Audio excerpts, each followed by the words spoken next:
Hmm?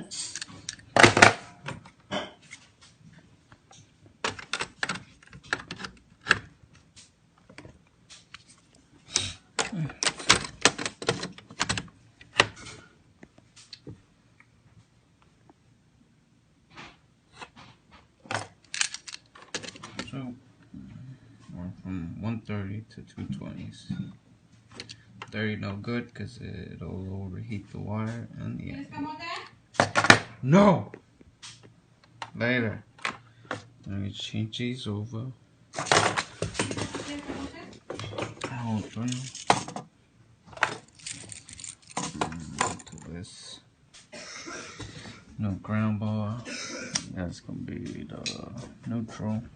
Cómete tu camote, cabrón. Shut the fuck up. Get out of my video. Put your makeup on.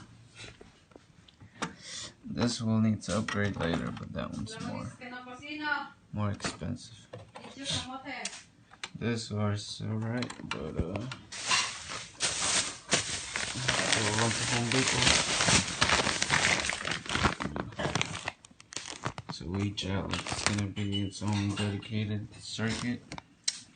So now he's gonna have 8 circuits instead of 4.